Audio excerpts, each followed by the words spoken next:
ငြိမ်းချမ်းဆုံးတရားအမြဲရှိနေမှာဒီတွင်သူဟာလေကိုပင်ကန့်ကတ်ထားဖို့မဟုတ်ရပါလားဘဝလောကတဲ့အချိုးကွေမှာလေခံပါစေလှိုင်းပုတ်ပါစေနေရာမှာတရားသဘောများကို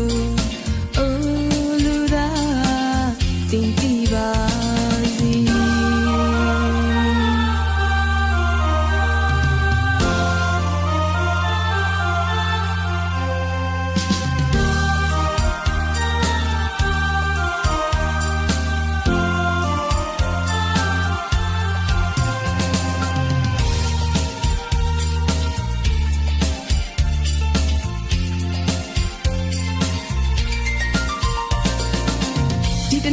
အစိုးကောင်းများရဲ့အဖြစ်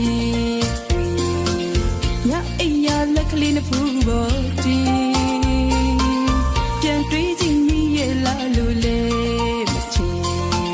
လောက်ခဲ့သမျှအမားလို့လေပဲမမြင်ငါဒီဘူခဲ့တော့အဆွေမြင်ဝါတာတင်ပဲလို့ငြိမ်းချမ်းရတင်ပါရီပြင်းစင်ထားတင်တယ်လေ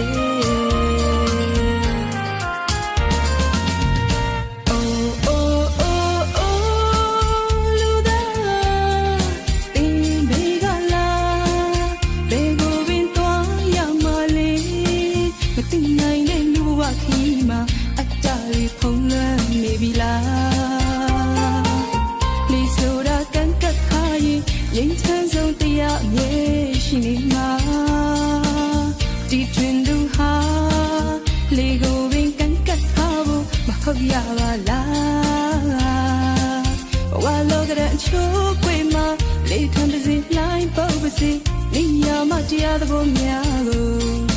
အိုးလူသားတင်ပြပါစေအိုးအိုးအိုးလူသားတင်ဘေးကလာ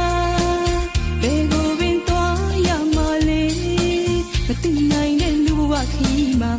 တာရီဖုံးလွှမ်းနေပြီလားလေဆိုတာကန့်ကတ်ထားရင်ငြိမ်းချမ်းဆုံးတရားအမြဲရှိနေမှာဒီတွင်သူဟာ